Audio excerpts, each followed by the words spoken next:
This is the way I start my session. Before I start, introducing myself, before I tell what I'm going to do here, please go into Moodle, go for TransTech17.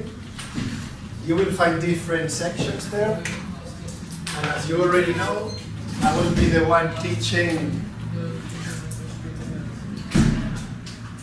this part, post-editing of machine translation.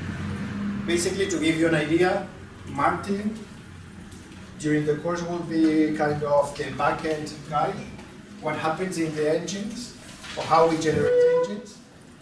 And with this part here, I will be the front-end guide, meaning human translators dealing with machine translation. Okay? In which way? Post-editing. Okay? So first things first, before I begin with my part, go into Moodle, go into TransTech17, find this section here, post-editing machine translation. I will talk about these aims and so on. And please click on Intro Survey. You will see that I'm asking your name, your email. Don't worry, this is not for, it doesn't have any impact in the evaluation or anything. It's just that I want to know more about you as a participant and also as a human translator, so we can make things a little bit more tailored for you. Is it working? No? Meaning that you click there, don't you jump here?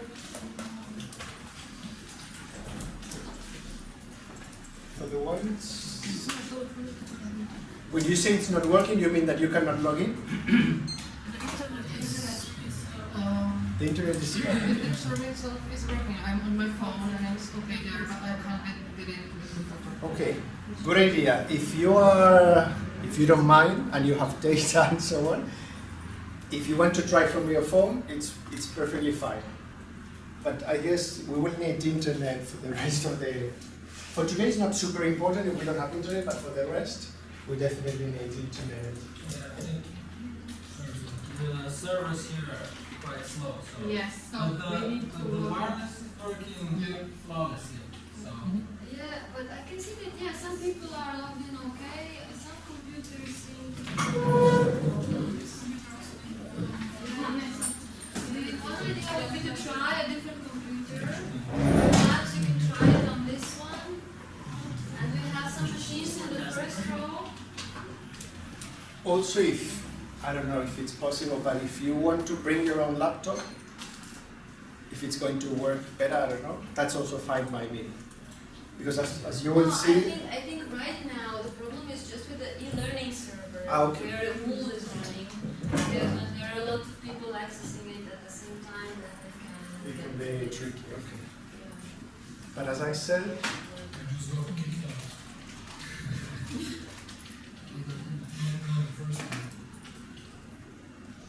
not the first time. Something that I can do, I can try to send you, I have a list here. I have a list too, yeah. Shall I send you the link to the survey? Or if for example, do you have an email with all their emails? Yeah, Just paste them that URL for that you can get from the. Let's share this link through an email, and maybe it's because I don't have that. I have your addresses, but not ready to send the email yet.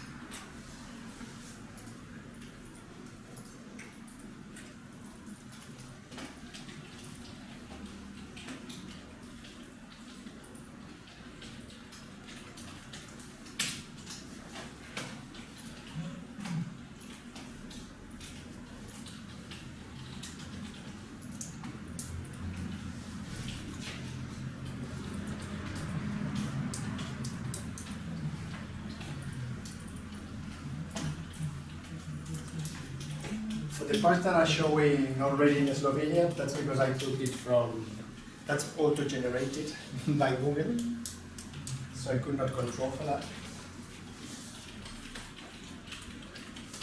Just go through, and if you have any questions, any comments, feel free to ask.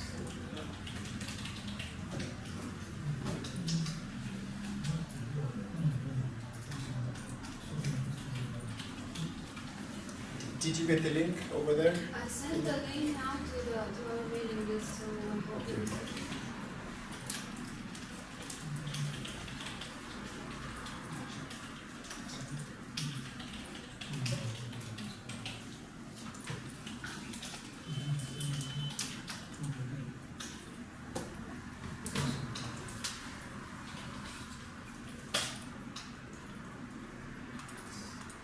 You also got that email.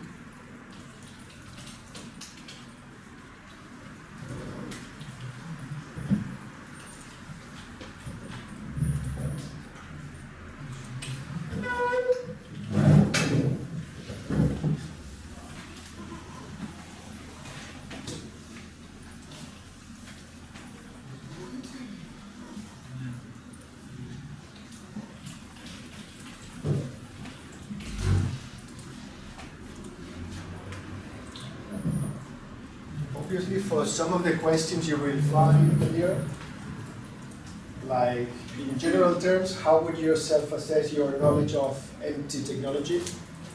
Think about before this morning, before Martin's lecture, what was your approach to machine translation for this?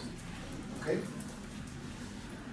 And as I said, don't worry to sound, oh, he's going to know that I know nothing. Perfect, this is why we are here. Or if you are a top expert, say it, because then we will benefit from you as well.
Couple of minutes more.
Yes.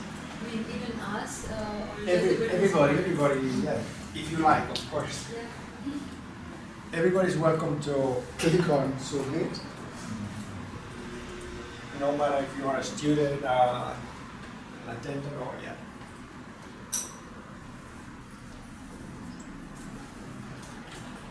Are we done more or less? Yes? Okay, so that was the starting point for me. I want to know a little bit more about you. You can adapt my classes somehow. Okay? So I hope you were true and you were honest, so we can make the most, right? If you haven't finished, don't worry.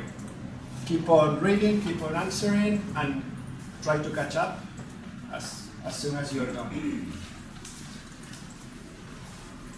Let me go back to the presentation.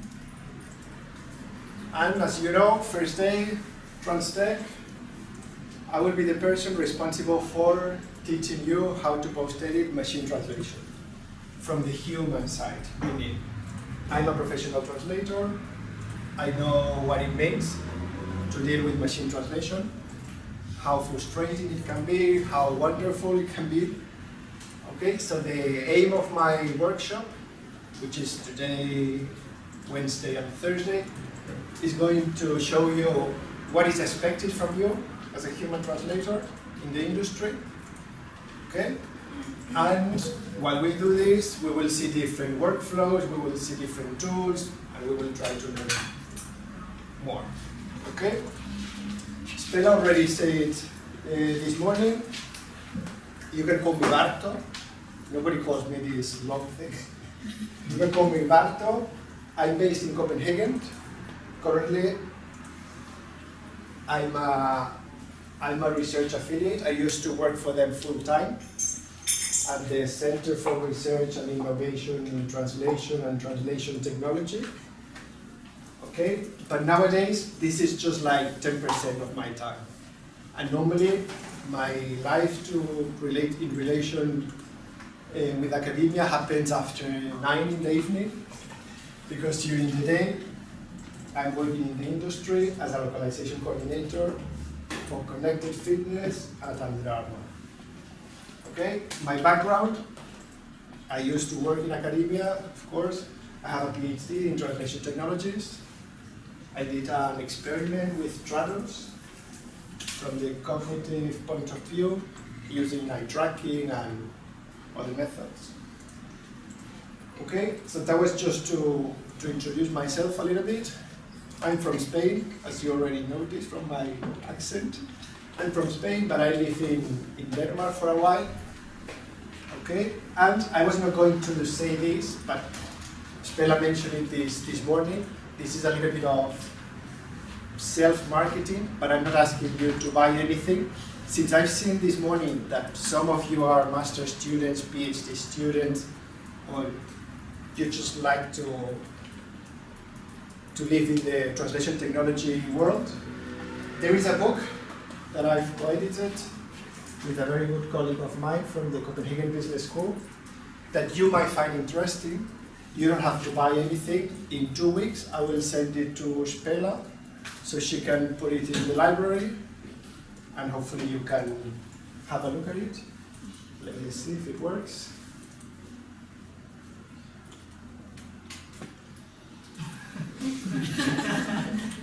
It doesn't work. Let me try myself. I go to Google, and then I say translation in transition.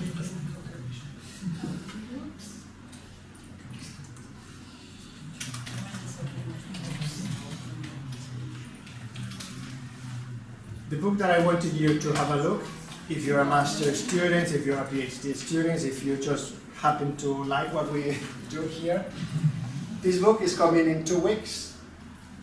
Translation in Transition between Cognition, Computing, and Technology, which is something we do here. Not so much about cognition, but of course we will be working with computing and technology. That link is in the PowerPoint that you will have in Moodle. And here there are many chapters by different authors that might be of of interest for you if you happen to like post editing or machine translation and or how human translators deal with machine translation outputs. Okay? As I said, nobody needs to buy anything here. Go to the library. Cool. Back to my PowerPoint, if it's not lost somewhere. Yeah, before I go back to my PowerPoint, because I can see that it's a little bit tricky, in Moodle, you will also find a PDF called Post-Editing Empty Handout. This will be something that you have to read during the week. Okay, for my workshop, these 3 sessions we will have, it's going to be hands-on, except for today that I will be more like a classical lecturer, meaning presenting concepts, definitions, and so on. The rest of the workshop, Wednesday and Thursday, is going to be hands-on. We will be playing with tools, with text, and so on.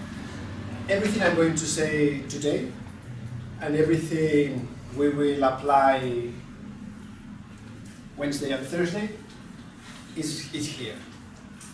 Okay, so feel free to have a look. And if you have questions, comments, you see mistakes, you don't agree with me, come back for the next session and we will discuss. Okay, but that will be like the hands-on, the handout for the hands-on session, meaning theory here. Okay, or nice explanations of what I will be presenting on the PowerPoint here. Also, if you are master's students, if you are PhD students, working somehow in the field of post-editing from the human side, have a look at this review, at this review of literature. It's not super updated, many things have happened, okay, but it's a good starting point. I'm a master's student and I would like to say something about post-editing into Slovenia or into Czech.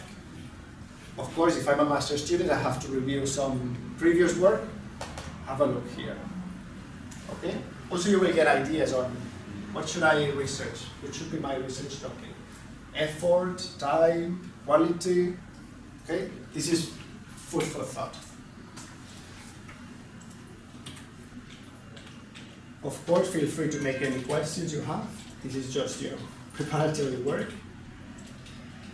And then let's get into it. I've already introduced myself, and let's introduce the aims of the workshop. As I said, human translators dealing with machine translation from the front-end side in my lectures. Okay? We don't know what's going on in the black box of machine translation. We want to introduce the basic concepts about post-editing. We will define it and we will try to get a better idea of what it is. Of course, we will introduce general guidelines. Is it enough that you throw me a machine translation text and I work on it? No, it's not enough. And actually, if that's the workflow you've been suffering from now, let's change it. Okay? I don't know if in your classes or in your professional world, people send you already machine translation and they just expect you to fix it. Stop it next time it happens and ask for guidelines. Okay, we will see which kind of guidelines we can receive from them. We will talk about different levels of post-editing. Okay, and from the hands-on session we will do it. Okay, it's not just defining it. Actually, I will bring source text, machine translation into your languages, and then I will say, let's do light post-editing. What does it mean?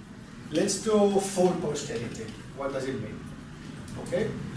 As you say, all of this from the human translator side. We will reflect on the quality topic in relation with the localization world and how to work with best practices. And as I said, one of the big aims in my workshop is to teach you different tools. So you can decide, I think this is a good tool because of this, because of that, or I know this tool exists, but it's not for me because the quality I get for Czech is not good enough, or the quality I get for Slovenian is not good enough. Okay, we've already done the survey, which I will use next Wednesday. Course structure, here we are.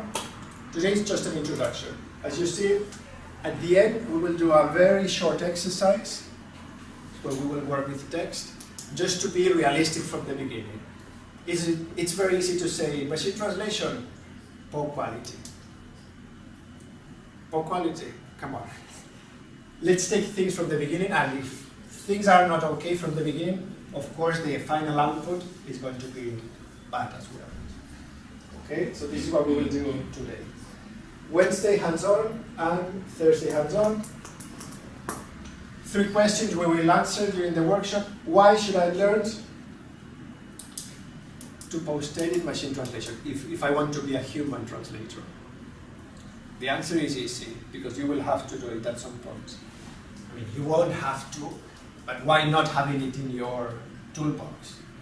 Okay, also one of the big aims of my part would be that everybody, when Friday goes home, take your CV and write, I'm ready to post-edit machine translation outputs, because I know what is expected from me, I know the guidelines, and so on.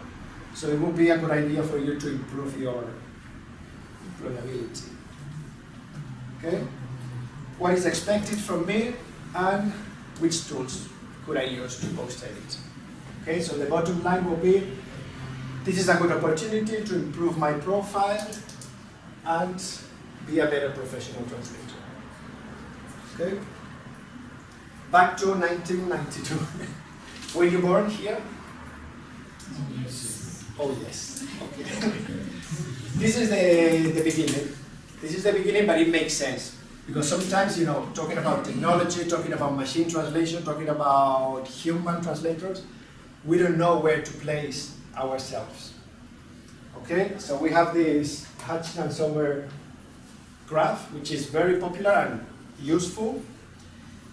They divided the translation automation process in 4 big boxes, and in this workshop we will be working here, meaning that to the right we have the human translator, person, brain, no machines. Is it possible nowadays?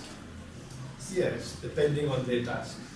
If I'm interpreting, for instance, different skills from translating, I don't need technology probably, although technology is also there nowadays.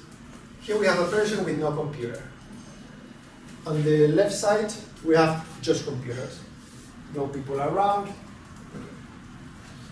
Where do we go as a human translator? We will be in between these two ends, right? 2017, we have the possibility of working with computer-aided translation. I guess some of you, or many of you already know. Trados, MemoQ, Deja Vu, any TM technology. It's just, you know, humans working with machines, and the only role of the machine is to store content. Okay, it's retrieving text that has been previously generated by a human. Okay, that will be this end here. The important thing for us, present day, we have human-aided machine translation, meaning computers are there, translation memories are there, meaning previously translated text by humans. Of course they are there, why not?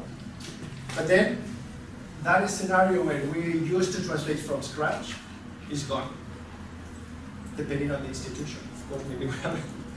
Okay, in the industry, nowadays, if there is nothing to retrieve from a translation memory, from previously human translated text, let's give them machine translation, and they will evaluate whether it's useful or not.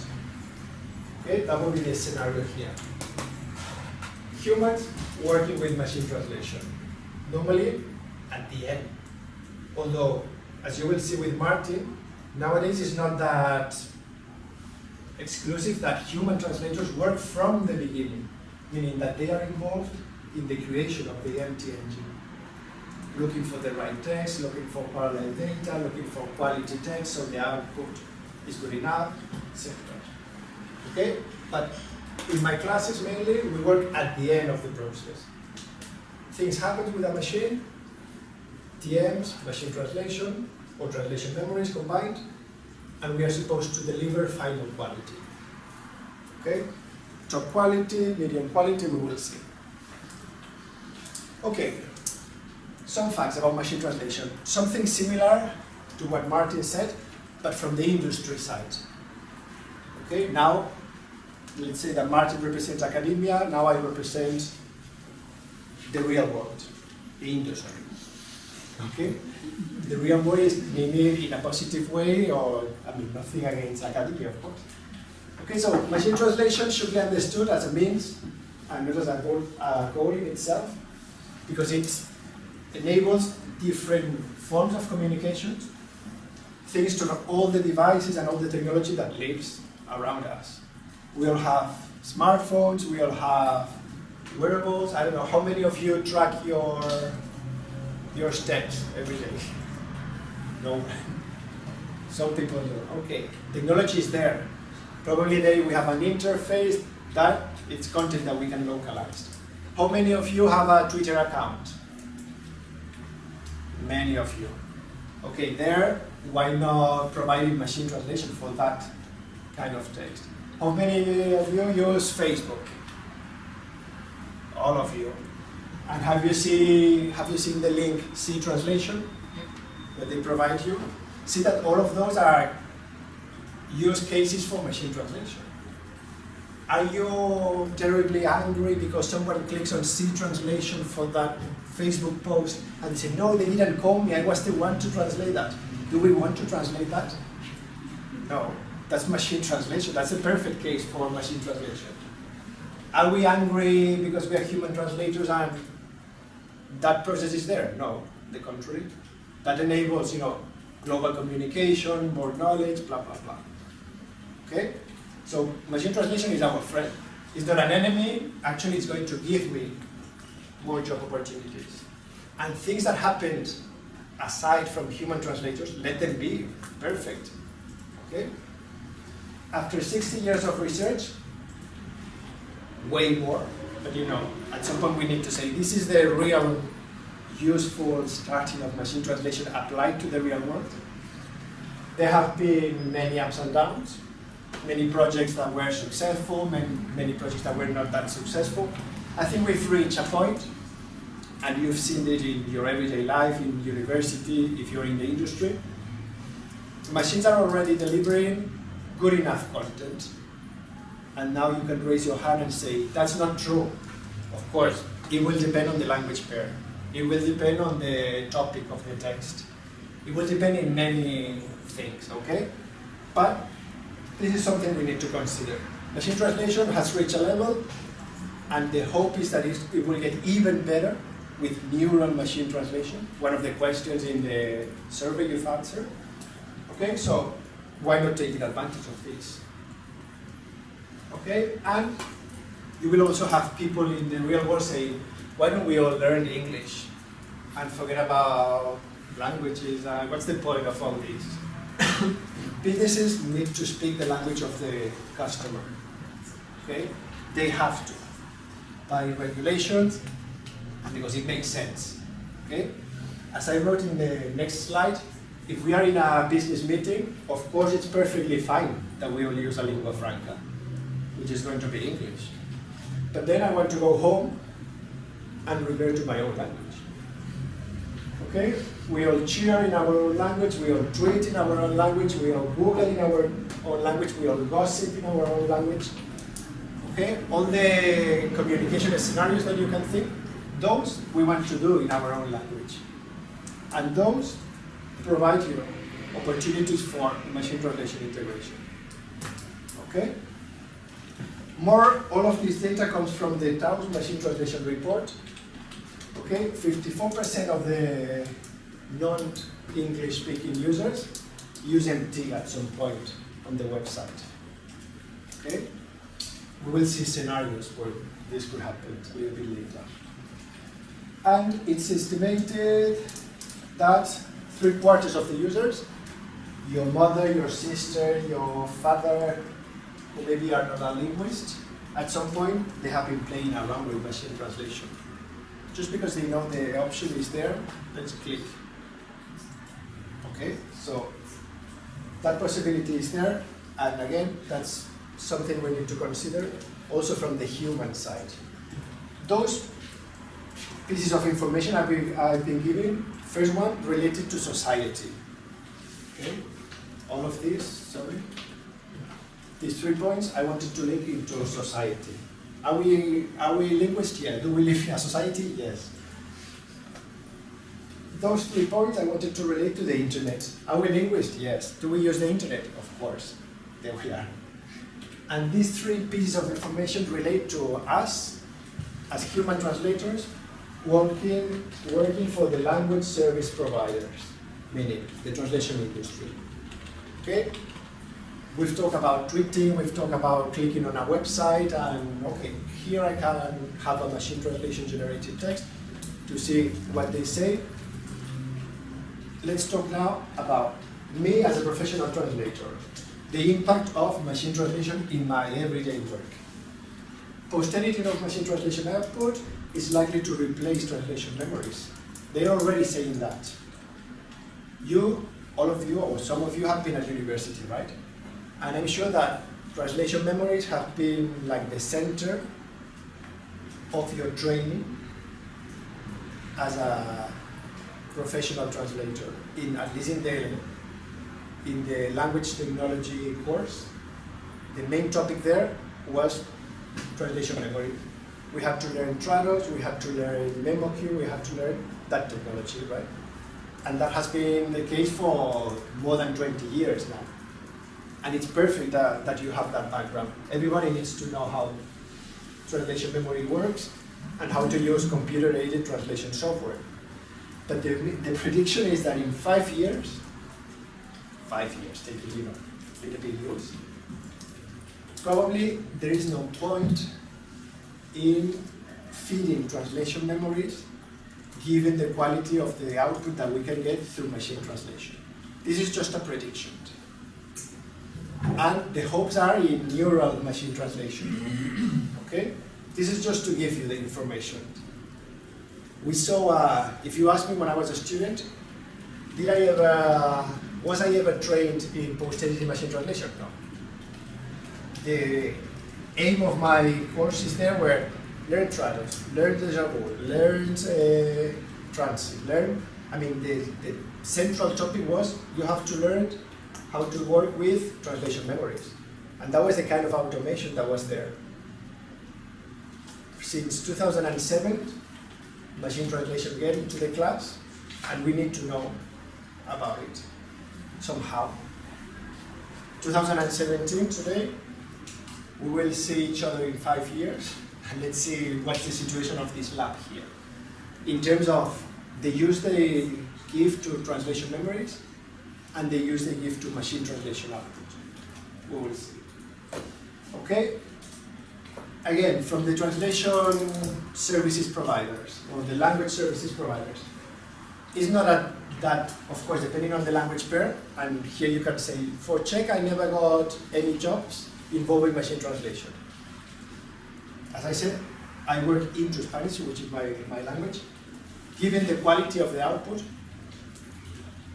machine translation is there. They don't force me, or I don't force my translators to post-edit, but I give them always the chance. Machine translation is there. In the same way that we work with translation memories and we pre-translate a text, and we give them perfect matches, we give them 100% matches, we give them 70% matches, we always give them machine translation as well, for them to choose.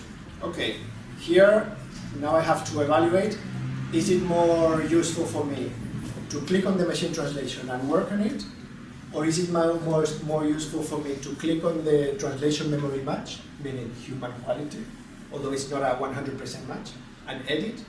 Or given the options that I've been given, is it just worth forgetting about it and translate from scratch? Okay, that would be the scenario. But empty is there. They don't put it, up my mouth, empty for you. No, it's an option there. Use it if you think it's useful or not. Okay, and I hope that after this workshop, from now on, whenever you are on a workbench, giving you empty output, I'm hoping that your eyes go there and think twice before just ignoring the empty output. If there is time for you to save, for example, Martin was talking about keystrokes, and we will make exercises where I will be showing you how, for example, MemoQ knows your keystroke behavior. Okay, if there is benefit for you in terms of time, in terms of productivity, why not taking advantage? Okay? Empty is there, it's part of the workflow. Okay? And then, to end with this part, the recent arrival, as I said, of neural machine translation. Martin has been speaking about statistical machine translation, which is the high point of the research from 2007 until 2017, 10 years of research. The future. This is going to shift the paradigm, they say. Okay? No more pattern matching, so to speak. More in-depth. More connections, as if it will happen in a human brain with words. More context information. And this is supposed to improve the quality of the empty output. All those silly sentences we might still get. All those collocations that we don't get right.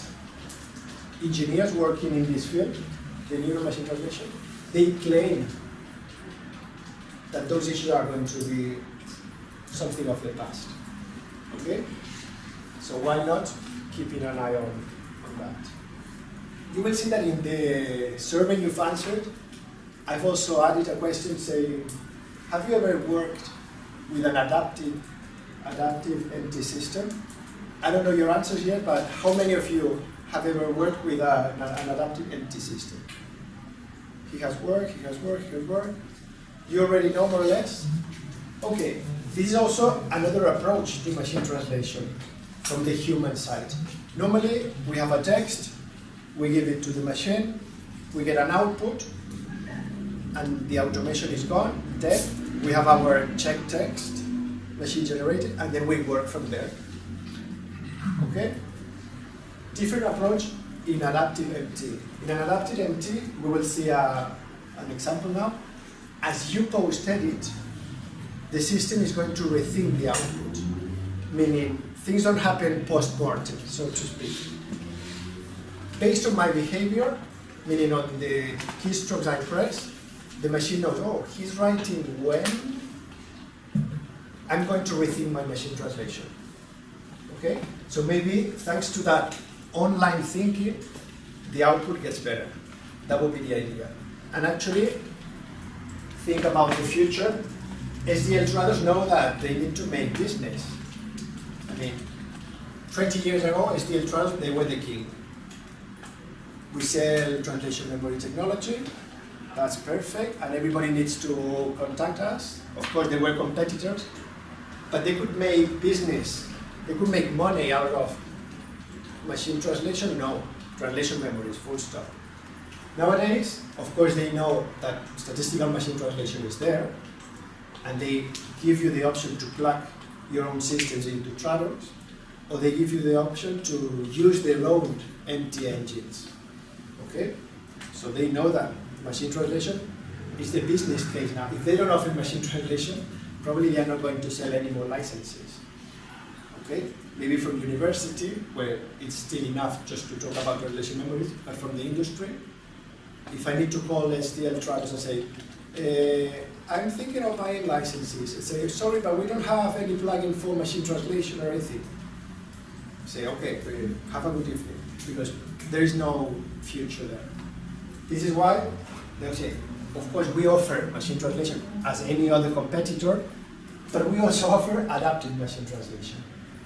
Meaning that they claim, and it's true, it's just that, for example, it only works for SDL Trados 2017, the latest versions. Okay? They will let you work on the empty output, and as you think, the machine is going to rethink the output.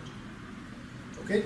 This I cannot show you because we don't have SDL Trados 2017 here, but there is another resource on the internet that I'm going to show you right now, And hopefully we get a better idea of what I'm talking about. There is this system here online. You will get the link, or if you want to type it. Okay, we see adaptive machine translation in real time. Do you know Lingui? Yeah, everybody knows, you know. Is Lingui machine translation, or has anything to do with machine translation? No in itself, but now, for example, thanks to Martin classes, would it be easy to get Lingui as some part of our MT engine strategy? Yes, because it's full of parallel data.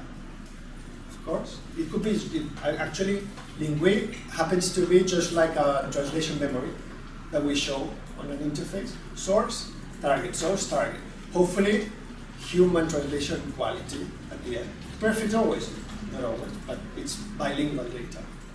Okay, so the people in Lingui, it's the same people behind this other system here.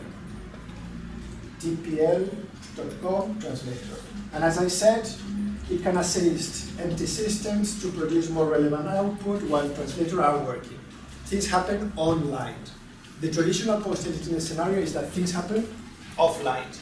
Give me the output is already out of the system, it's dead, but it's for you to post-edit, to fix it. Here you will see that we are part of the process. We are online, meaning that I go here and relate. What we see here is what they promise here in Travel. The pity is that we don't have it for your mother languages. They offer for the big languages, let's say, English, German, French, Spanish, Italian, Dutch, Polish, into the same pair of languages. Okay, so here I'm gonna type once. Let's put it. Some people know, nobody knows Spanish here, but some people knows French, right? So let's take French here. I'm typing, I could just paste, but I'm doing it, let's just show it interactive. Once, what do you expect me to write here? A time, okay? That thinking has been in the machine itself, okay? So if you know French, that will be the right equivalent, but for example, if I start typing stuff here, because it's not the beginning of a story, it's just, you know, the thing of many other possibilities, just by placing my cursor here, it already gives me other options for me to choose. Different gender, different collocation, different context. Okay, so I'll just go for this, which might not be, depending on the context, of course, might be the right one. Actually, probably if it was a story, I'm happy with this. But if not, if I have to edit, it's not for me to write from the beginning. Bonjour, in this case. Let's just click here and get the benefit of just, by one click, I've already post-edited the text. Okay, that would be a simple way to present adaptive machine translation here. Or let's take it from French into any other.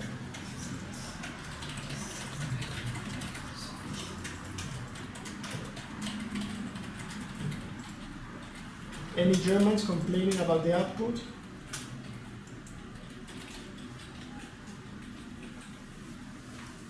No? But if for some reason we don't like the zoo seems to be quite short, but you know your German guys, different prepositions that could go with was. Okay? Do we get the idea of adaptive machine translation? And again, think about Lingui behind. The guys in Lingui are the guys behind here. They have a lot of parallel data. Okay, so we've seen that after zoo, where there needs to be something about course, let's give them these possibilities. Do you think you will be faster post-editing if you can just click on the right answer? Here? Probably yes. It depends, of course, it depends, but the idea is that let's just make it profitable and a nice experience for the translator. Okay? We see that, let's take the power of computing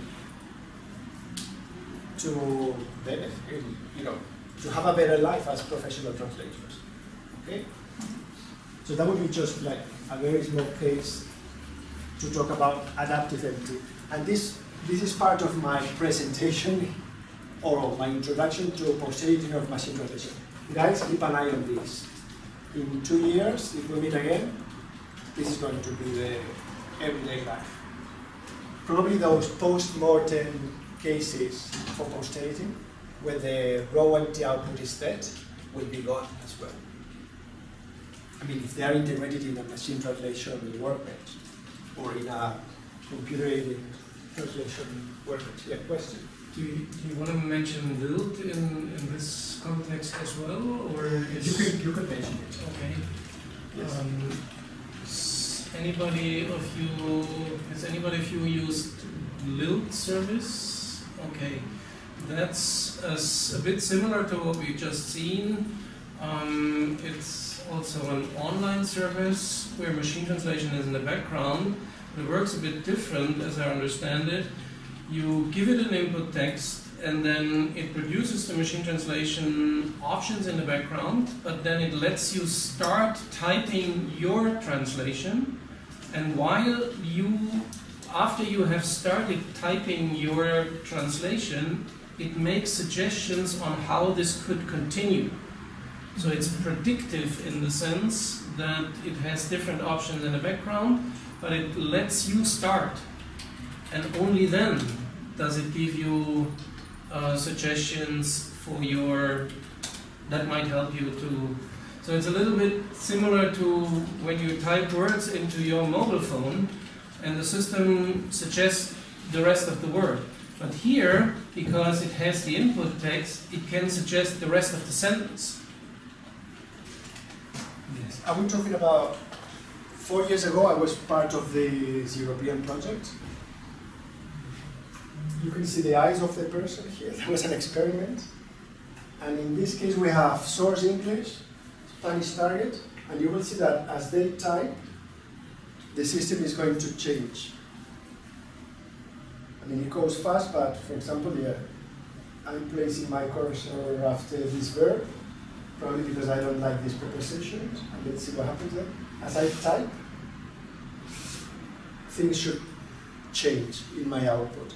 Meaning that basically, just to put it in short, and also linked to what Martin said, things happened from left to right in our languages. As I type, whatever happens from that point to the right might be changing depending on my input into the system. Okay? That will be the adaptive part of machine translation. Question. Yes. Let's say in terminology, in statistical machine translation, you often have problems because of you don't know what you're going to get in terms of terminology. So it can be inconsistent within the same segment if it's very long. Does this take into account when you translate, when you use for a specific term, a specific translation, does it then respect this also your choice from the part on? Very, very good question. For example, these people here from SBL Trados, they claim that thanks to the adaptive MT system, you will get rid of all those repetitive errors you have to fix. For example, if the first terminology option you get is wrong, and you have to fix it like 30 times, they will learn from your first option in order to give you the right. Although it's also, we will make an exercise on that. I can tune the output of the machine translation with my own glossary. Meaning, I can prioritize the output that I will get for certain terms if I tell the system in advance. Meaning, for example, if we go to Google Translate, I paste my source and I get what I get. And maybe it's the right term, maybe it's the wrong term. We will see that SDL Language Cloud has a service with their MT engines where I can upload my own glossary, meaning my terminology list, my database, and they will prioritize those equivalents over whatever it comes from their system. So that would also be a time savior. Yes? Cool. So I hope you're getting more of a positive view of MT. Take it as an opportunity, not as a challenge, in terms of taking away your jobs. Drivers of machine translation. Global conversations nowadays, 10 years ago, the internet was just like here, me now, talking. It was one direction, right? Nowadays, we know that internet services, they are two ways. People post content, but they are expected to get some answers. No? The whole thing about Web 2.0, 3.0, okay? Global communications happen every day. Another driver for machine translation, or for traditional translation, of course. Okay? Hyper-globalization, more countries, more buyers. As I said, I work for an American company. And do you think they care about Slovenia? If they see business opportunity, of course they care about Slovenia. Okay, if they think that we can make money, giving them that app in their language, why not? Say, and then we talk with professionals and they say, I can give you this turnaround time because we will be applying technology, so it's going to be fast. Of course, we involve human translators to check quality, so everything should be fine. Okay, so don't take it like this globalization as a negative thing, saying only English, that, no. If there is business cases in your language, you will have your product in your language. Same happens with the democratization of knowledge. Lots of online courses, lot of conferences online, maybe with subtitling, maybe with just transcription of the content. Also, very good scenario to implement machine translation with different degrees of posterity. Sometimes they don't go into the posterity part, but they already provide empty output for that. Okay, as I said, the linguistic part is very important in any of those new products that we have. Does your smartphone speak Slovenian? Czech, Russian, whatever? Yes, it does. At least the operating system. Okay? Are you satisfied with your Android phones in Slovenia? Or do you spot mistakes? Never spotted ones. None whatsoever. No mistakes? No mistakes. Okay. Important, good point. Meaning it's the whole operating system, and say it's small language, let's just provide whatever. No, it's a whole region, it's people using the phone every day. So of course they care about the quality. Okay? So don't worry if we are a small language here, because there are business cases for us as well in this huge globalized world. And this is the way I ended up my introductory part, and actually this is going to be the only time I will be like blah blah blah all the time. Machine translation is here to stay. Let's accept it. Okay? Is it taking my job? No. It's going to be there sitting. And then let's interact as much as we want, or as much as they ask us to interact with machine translation. Okay? And always for our benefit. Okay? Because as something that I'm trying to let you know here is that if we make the right workflow for machine translation, the overall experience should be positive for everyone. Okay, all those cases, Google Translate, copy, paste, crap, look, nothing to do there, that should not be real world for a professional translator. Different from my mother looking for a recipe in Slovenia, but she reads the Spanish and she doesn't get it. Okay, different cases. In the world of professional translation services, the experience of the marriage between the human translator and the machine translation should be a good one. Okay? Opportunities. Business expansion, productivity gains from the translator point of view. Do you bother about machine? Know that fixing it is going to take you as long or even more than translating from scratch, then don't do it. Just ignore the empty output. Actually, that's part of your training as a professional translator. You will become professional when you get that skill to read whatever you get from the machine translation output and easily or kind of fast evaluate how much you can get out of that. Nothing that I can get, forget about it. 50%, keep it and work on it. That's part of the skills that they expect from you. Okay? We always say general terms.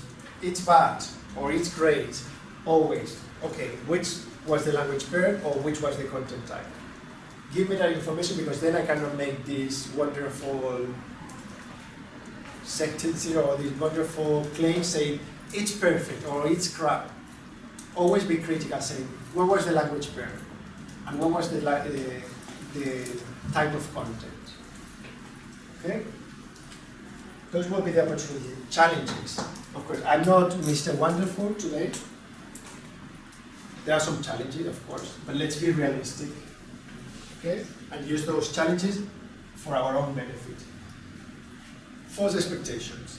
I might sound, like Mr. Wonderful, I was saying, but let's be realistic. Okay? Would I use Google Translate for this language pair for this type of text? No. Okay, then let's forget it. There will be other cases. Okay, so let's just be realistic in that sense. The quality of the MT. Things are getting better, and as I said, thanks to the big promise of neural machine translation, they will get even better. Actually, they claim, I'm not a big fan of numbers, but they say that they can improve even 60% of the quality that you might get compared to statistical machine translation. Let's see if it's the case. But so far, depending on the language pair, quality is still an issue. And I've prepared a lot of exercises for you into Czech, Croatian, Slovenian, and I will ask you to do something else, so I might get a little bit, I don't know how good the quality is. You will tell me when we are working, okay? Probably, I don't know. I want to stay positive, but you say useless. But okay, then we will know that it's useless. Okay, language coverage, availability of training data is not the same amount of text we get for Slovenian English as Spanish English, of course. That's a challenge, but that's something that we can also change from our side. If you are the professional in the Slovenian language, why not, push it somehow through research projects, through the company, aligning parallel data. So that machine translation system can get to know more about real language, bilingual data, so it improves the output. Okay, it's also from the translator point of view, it's our own responsibility to improve the MTA. Say, how do we improve if I'm a human translator and I'm not an engineer? Aligning text will be one of the first steps, and the most important one. Normally I always end up my translation courses saying there is a lot of human translation in machine translation. That will be the big slogan here. Say, how is it possible? There is a lot of human translation in machine translation. Because actually, human translations is what is used in statistical machine translation to learn it. We have the language model, the base of whatever the output is from the machine should be based on human translations. Okay, so also, even when we have, a lack of training data, that's something we can change, providing more bilingual text. Also, and this is why I'm here, many universities will address the topic of posterity, saying, yeah, we need to change, one of the possibilities out in the world is that they send you a machine translated text and you have to fix it. Okay? That's true, but let's give them a little bit more of information. Okay? Can I become a better post editor with a little bit of training? Yes, you can. When you know the guidelines, when you know how to evaluate the output, and when you want to be realistic to accept certain types of jobs or not. Okay? So from the academia point of view, this is also a pending topic. Let's give them, more information of what's going on. Or how can we, those mistakes we always see in machine translation, how could they be solved somehow? Okay, or what should I tell my contact at the translation agency calling me saying, are you willing to translate, sorry, not translate, are you willing to fix 1 million words of machine translation into Slovenian? And then you say after this course or before, can we talk about the quality of what am I going to get? How are you going to pay me? All of these kind of topics should be there. It's not like saying, yeah, I'll do it. And then probably depending on the quality, it's something like you should have said. Okay? Finally, predictions after 10 years. Why do you think I wrote 10 years here? Although machine translation has been there forever and ever, last century. Normally you will see that in machine translation, things get real for human translators here at this point. This was the point when I was sitting at university and someone came saying, machine translation integrated in your SDL trials. Or Google Translate, it started in 2005, but it didn't reach the translation faculties. So how? At this point. Okay, so this has been 10 years of statistical machine translation, integration into the workbenches that we use as professional translators. And this is the inflection point where neural will come.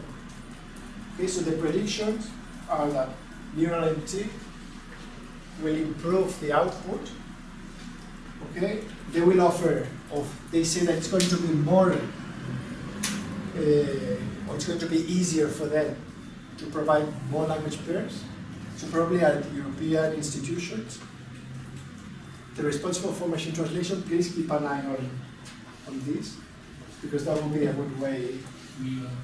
You are, good, well done. And then of course, as things get better, and as people or the industry knows that there is a business case there, also we will see what happens from now on with the pricing model. Simple. Imagine now I'm a translation company. How do I pay the machine translation services I get from Microsoft, from Google, from Yandex, from Tilde, have you ever thought about how do they charge me for providing me raw MT output? I'm not talking now about the human translator sitting at home or at the office fixing machine translation. I'm talking about the producer of the MT. How are they going to make money out of that? And you will see that so far, for example, Google, do you know how much Google charges if I want to introduce my, they charge $20 per 1 million characters of translation. Is that cheap? It is if I'm if I'm a student, forget about me. Okay, but if I'm a company, that's cheap. And that's the quality they provide nowadays, statistical machine translation. If things get perfect, or getting like, they promise 60% improvement. Say, for example, 60% Spanish is kind of okay, it's not perfect. But you know it's a bigger language, more data, so probably the output that I get into Spanish is a little bit better than the output you get for Czech. Sorry, I want to comment. All the data is also known, whatever you do is also known to Google. It stays in Google. Yeah, that's something I haven't mentioned here. Yeah, those guys here, they come from the European Union.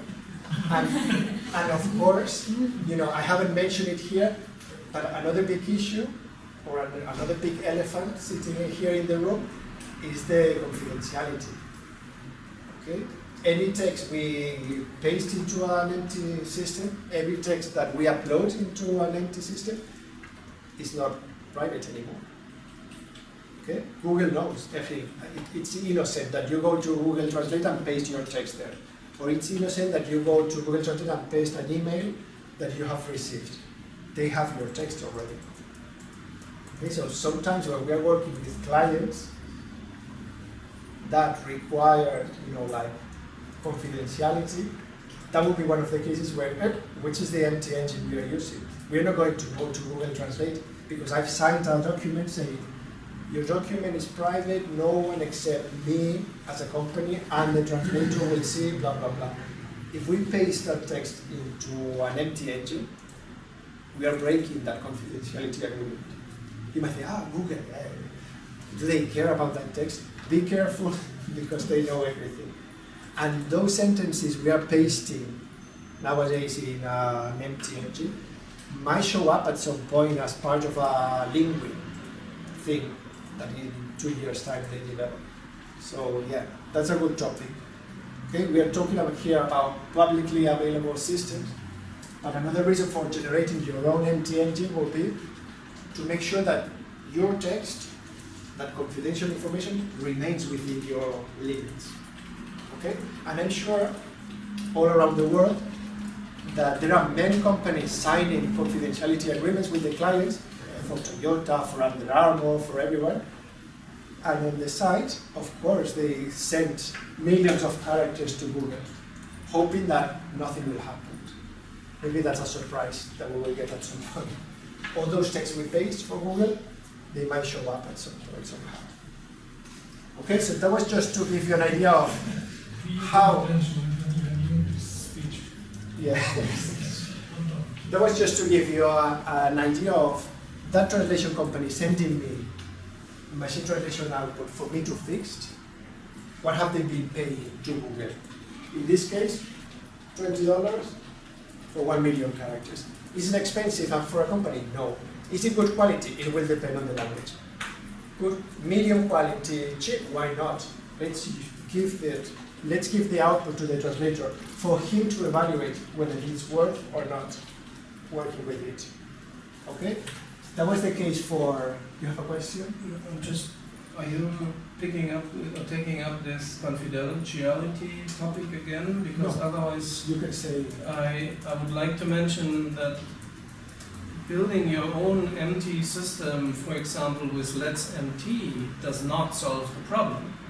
I mean, then the machine translation that you're building is at the server of Tilde, the company that runs this.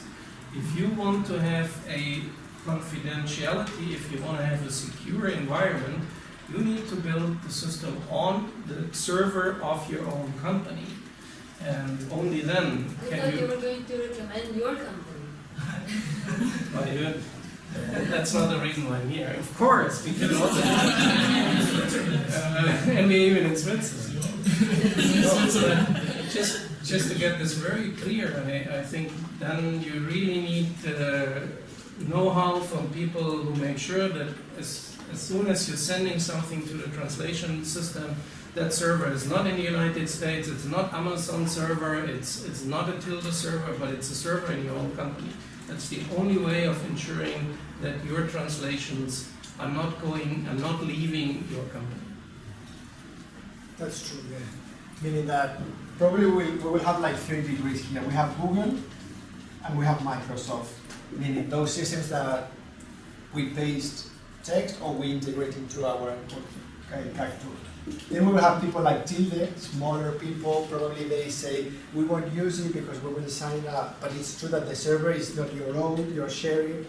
So people like Tilde, Katam, I don't know if you heard about people like Katam. I don't know if you heard about, there are many others. And then on the other side, we will have this wonderful scenario where you have your own servers, your own computational linguists helping you to develop the system. Probably that should be the case for the European Union. That's also the case for each and every bank that uses machine translation systems. I mean, in Switzerland, we've been in contact with these banks. I mean, they don't trust anybody, and that's their business not to trust anybody than themselves. And so just want to make this very clear that this is a clear case. I think the difference between Google and Microsoft on the one hand and Tilde and Katana on the other hand is not very big, because I think you can also sign agreements with Google that they treat your data confidential. Sure. To what point Probably you're trusting them, that's up to you. If I'm a hacker, probably I will try to work here. Meaning that I think it's easier to lose control of my data with big people like here, rather than this. This will be like big, medium, real private, I would say.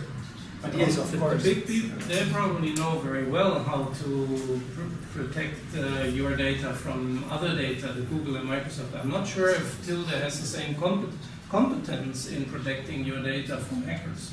So I would not make this distinction along the same lines as you. Okay, so let's put it like But that. Google makes money by selling other people's data to other people. In addition to It's that. not the main function of Tilde, I'd say. That is true. If it happens with them, it's by accident. For example, the European Patent Office, they have a contract with an external provider. I don't know who that is. Is it Asia Online or it's Mesa Technologies or Google, whoever. They have a contract with someone external, so they don't have servers with engines on their premises. So if for the patents, if you trust the externals, there is some confidentiality then included in code. Yeah, but I also know from all sorts of counseling companies and so on and so forth that they turned down they skipped the last Charter's update because they said, you know, no MT whatsoever integrated in there. We have to have it on our premises, and nothing else is acceptable. And that is more often the case than on the public application. So to pretty short, big concept here, confidentiality. Now I'm not going to talk about it more, but let's know that anything we send into a translation memory system, into a machine translation system, is not private anymore. It has been at some server, it's part of their system as well. Okay? And that goes with what I was saying, just to close my introduction. More pricing models, in this case from Microsoft. Do you remember Google was $20, 1 million characters. Microsoft Translator, this is a little bit updated.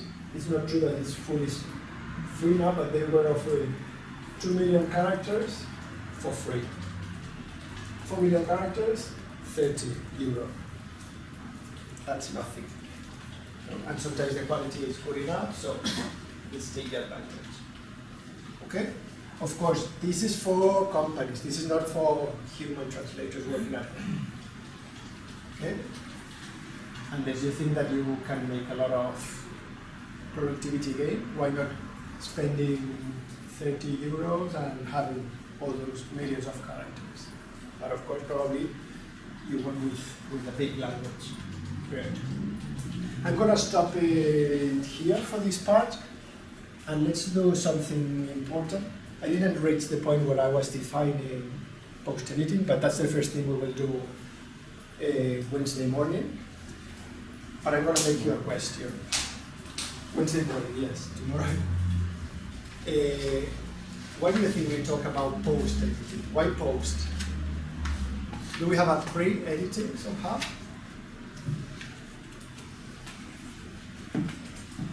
It looks like at some point someone had to label this practice and say post-editing. Do we say post because it happens after machine translation?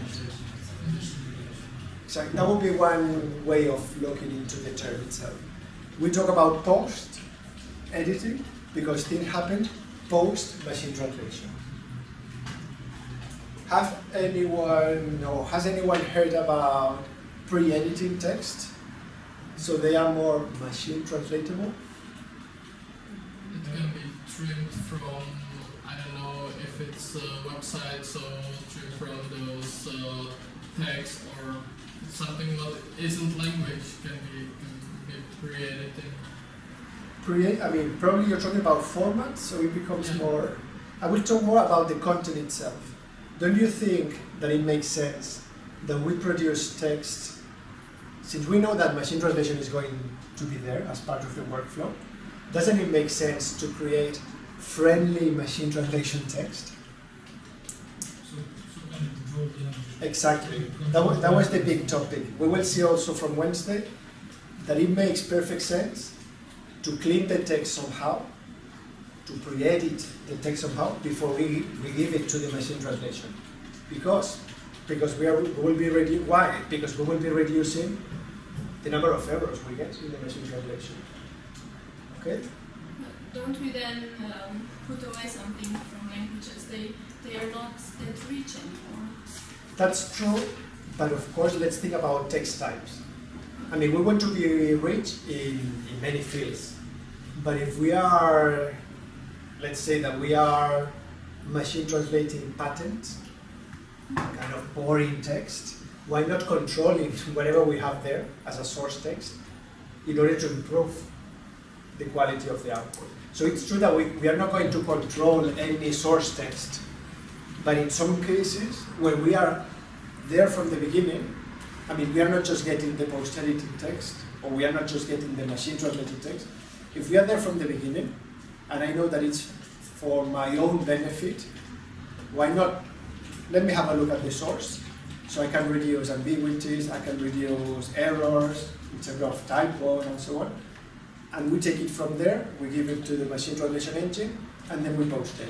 And probably if we made an experiment, the big, I mean, of course we have to do the experiment, but it makes perfect sense that posterity after a pre-editing phase should be faster, right? Okay, so the way I'm going to close my introduction today, and don't worry because the rest of my sessions will be hands-on, it's going to be with a very easy thing we're going to do. Actually, it's like a game. I'm going to ask you to go to your browser. And normally I use Chrome. Let's see how it shows here. Actually, this exercise we are going to do now, it's in Moodle. Keep it to have a look at home. And I'm going to ask you, as Martin mentioned, let's go to YouTube. And I'm not used to this keyboard, but I'm trying to find my Y. Yeah, okay. Let's go to YouTube. And, you know, the big aim of this, it's a game, it's not even an exercise. I'm going to open a video. And there are more, of course. And I will show you what Martin said about automatic subtitles there. Okay, so the big aim is to reflect on the quality of the machine translation we get, or even before we reach the machine translation point, let's have a look at the quality of the auto-generated English text we get here. So to start with, just have a look at what happens here, and then we will do stuff in the order. I'm going to go to, you have this video already loaded for you. I go to Under Armour, the company I work with, and I'm going to show you a video. It's just like a, let's say, a commercial. Okay?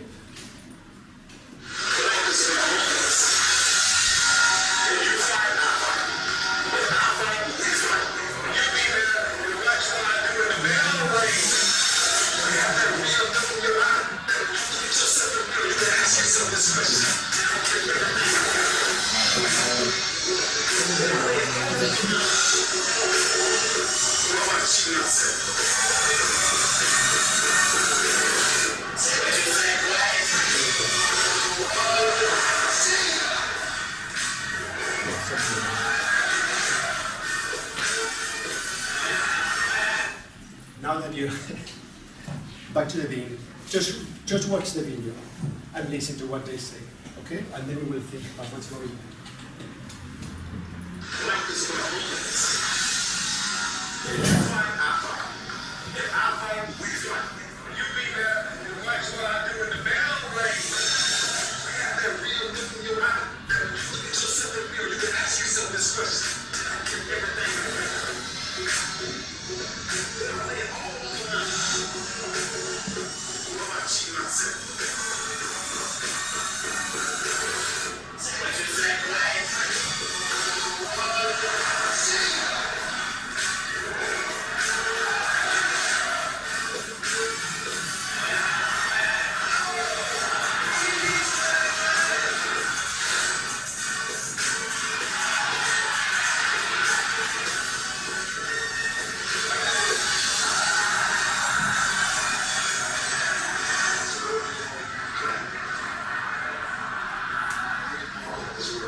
So that was a video on the internet. Okay? You were listening, right? Now let me show you the same video with the services they offer in Google. I think it's here. I'm clicking on the show automatic caption or subtitles. It's not human generated, okay? It's just from sound they generate text. Okay, and from what you know already, was it the perfect video, the perfect scenario to use this technology, where we have a lot of people screaming where we have different accents and so on. Even when we already know this is not the perfect case, let's see what we get. But from the beginning, we are realistic. Is this a perfect case scenario to apply from sound to text technology plus machine translation? It doesn't seem to be the perfect scenario, right? But we know from the beginning. So now let's have a look at the video again. I just click on the subtitles, and you will see that here it will say that this has been auto-generated. I mean, there is no, it's machines hearing and trying to produce text. Let's see how good or how bad it is. Or let's see if all those accents we have there, all those screams, all those clapping things, if they show up somehow there.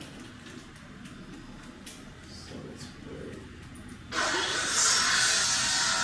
If you fight, I fight. If I fight, we fight. When you be there, and watch what I do in the battle of the rain. We have that real look in your eye. Look at yourself in the mirror. You can ask yourself this question. Everything I do. Then I lay a whole plan. Or I cheat myself. Say what you said, right?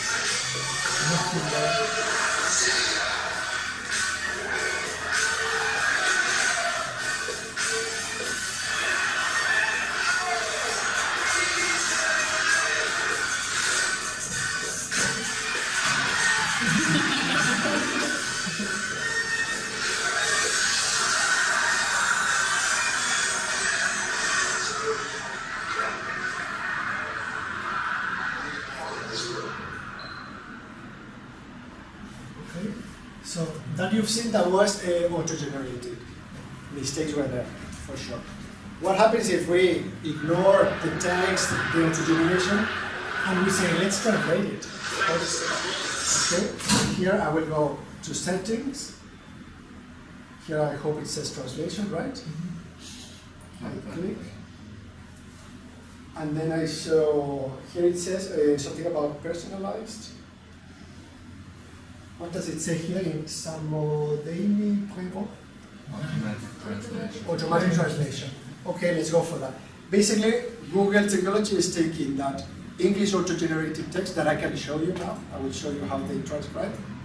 And that's going to be the source text for them to generate Slovenian, for instance. Is it going to be great Slovenian, knowing what we have for English? It's not. So let's just have a look. I click here. Hopefully they learn to do it.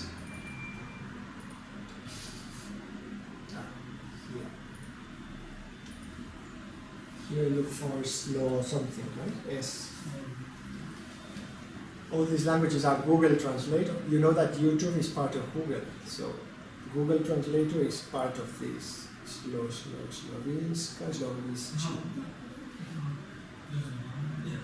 This one? So Slovenski. Yeah. So I click there, and now we will get, auto-generated subtitles for that language. If you fight, I fight. If I fight, we fight. When you be there, and watch what I do in the battle of the rain. You have that real look in your eye. Look at yourself in the mirror. You can ask yourself this question. Everything I do. Then I lay a whole plan. Or I cheat myself. Say what you say, right?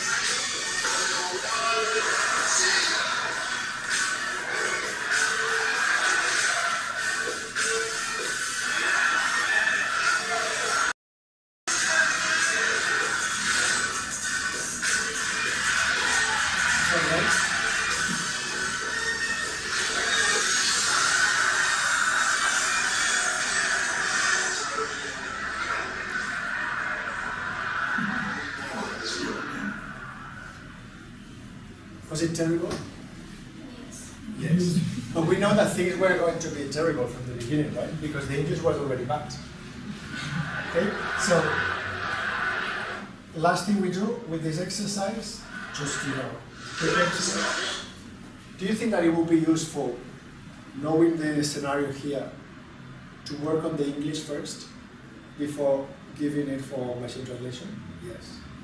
and you think, okay, how do we do that?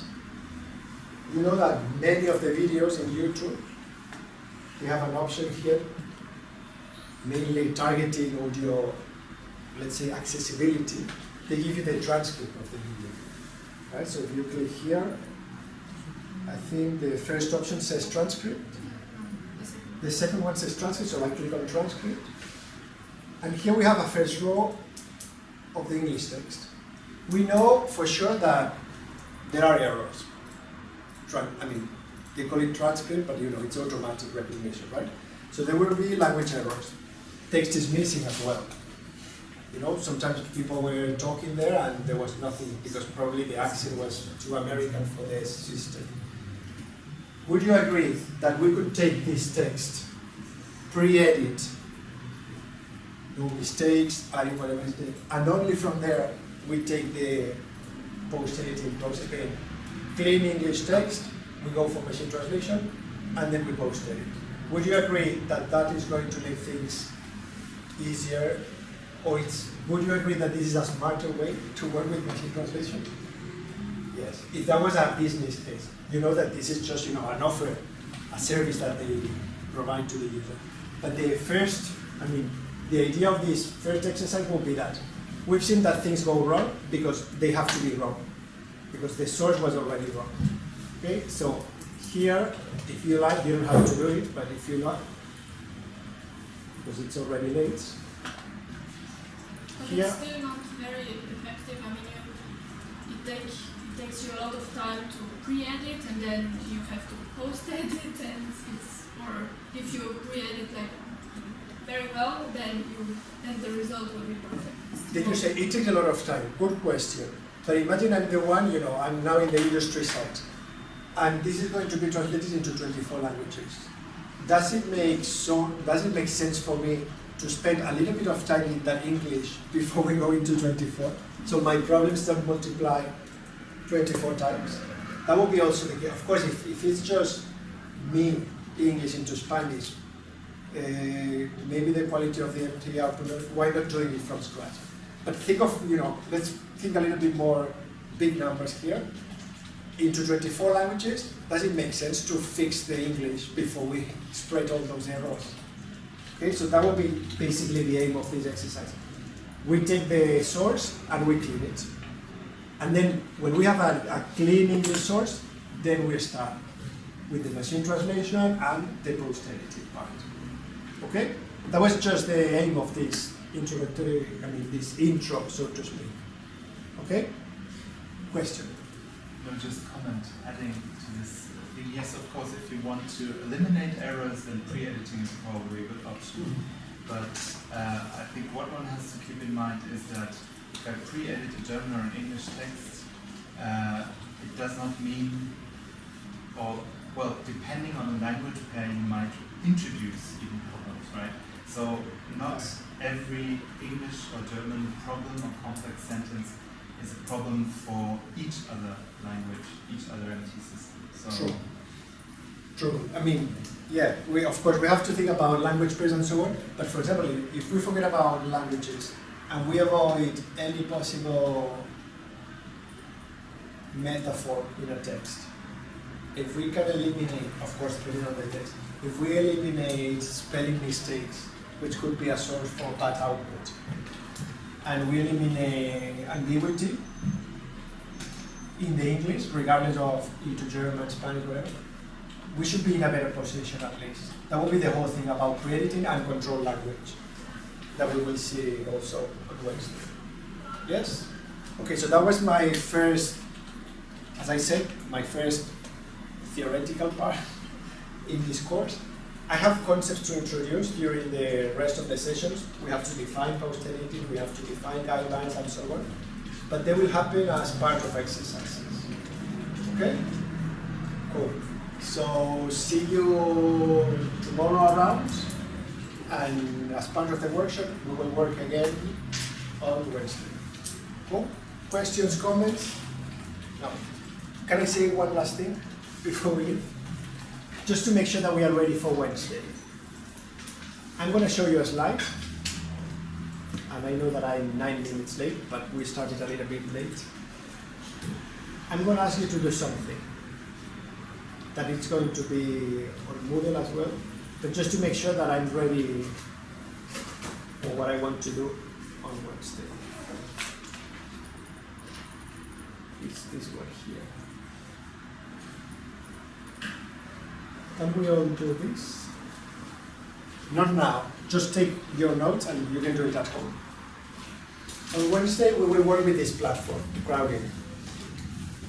How many of you know crowding? No? Perfect. We all learn. I mean, I want everyone to live on Friday with new things to think about. So go to www.crowding.com and create an account that you will be able to delete after the course if you want. Okay, basically, this is a localization platform. This is one of the places where, as part of the many exercises, I will be uploading source text. And this is the platform where we will get machine translation. Okay? So go here, go to sign up, choose your password, choose your username, choose whatever, and then please send me an email with your username. Say, why do you need your username? Because I need to invite you to my project, so I can control who is doing what. Okay? And I think I already know from the information I got from the organizers, but for example, our Chinese friend, or the guy working with Chinese, if for some reason you want to work from English into Chinese, let me know, and then I can give you machine translation for Chinese. Or into Slovenia, I mean, you decide. In principle, I have everything more or less ready. I have machine translation for Croatian, Slovenian, and Czech.